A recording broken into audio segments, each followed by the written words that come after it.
Hey coaches, hope everybody's doing well.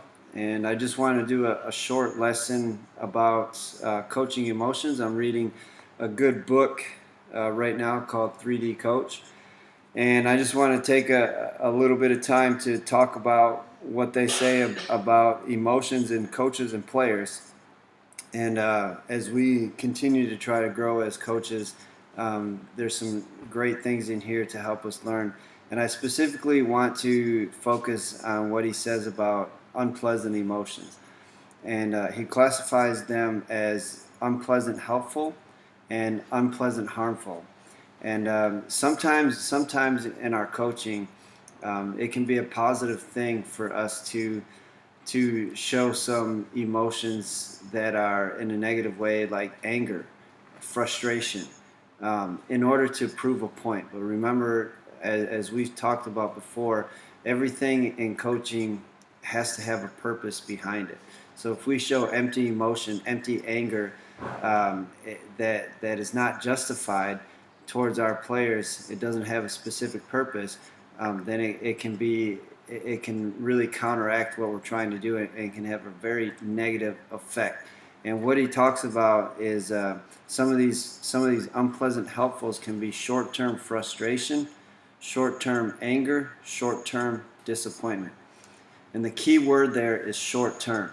So when you're on the basketball court and you're coaching in a game, and you see a player do something that, like he's being lazy on defense, and he continuously reaches in and allows the offense to penetrate the gap and to continuously get layups in the lane, which happens a lot.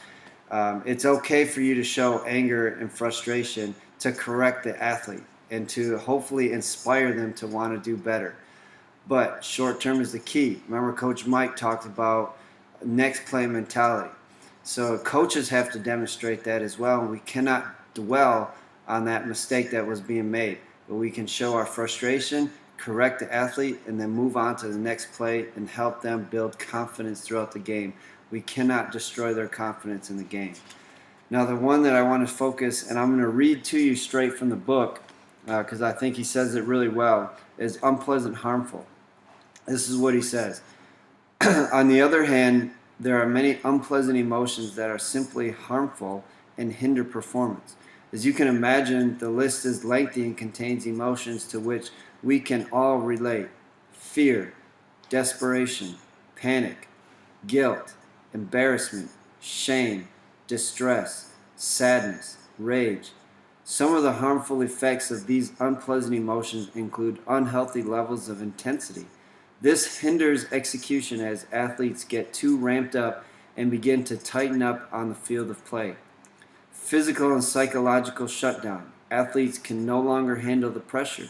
They become physically and or mentally unable to perform important skills and tasks. While many of those harmful emotions find their way into today's coaching landscape, there are two in particular that stand out: shame and embarrassment. These are things that I find as when I think about our game on Wednesday with our Yobo Red team losing. One of the first observations I noticed were unhealthy levels of intensity, and I specifically called a timeout to address those issues of saying, look, you guys are a little bit nervous, and you're starting to panic and show desperation, and so you're over pursuing defensive angles, and you're exposing yourself to allow the offense to just go right by you. Even though the energy level was there, it was an unhealthy form of energy level because they were desperate. They were a little bit panicked because they knew that they were playing a good team. We experienced the other one, physical and psychological shutdown. We experienced these emotions starting to have players not mentally be able to focus and simply not shooting the ball. We've never had that problem before in any of the games, as far as guys making extra passes or too many passes and not wanting to shoot the ball. But we had that psychological breakdown because of those negative emotions that we were facing. a lot of that, what I see around here, has to do with shame and embarrassment, especially in the modern kid that we coach today. It's a big deal. It's a big deal to them to not want to feel embarrassment and shame. But I think in athletics and in basketball is one of the most important lessons for a young kid to be able to learn is that it's okay to make a mistake. It's okay to feel a little embarrassed about it. Those are experiences that we can all learn from.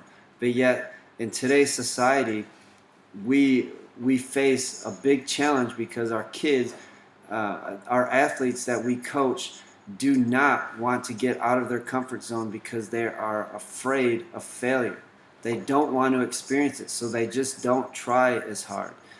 They don't compete because they feel like if they don't compete, then they won't ever experience that kind of negative emotion.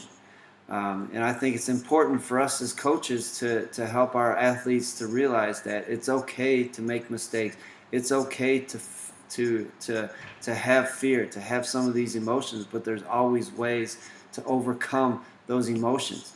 And we can help build confidence and encourage them and to get rid of some of these unpleasant, harmful emotions and continue to help build their confidence throughout the games.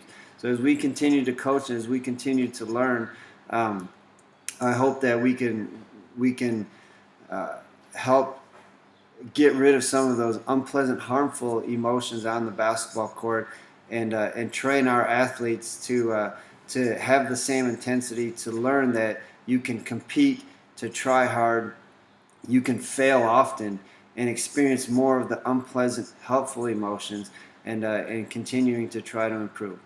Okay, that's all I want to talk about today, and I hope to see a lot of you at the games and at the academy this week. All right, bye.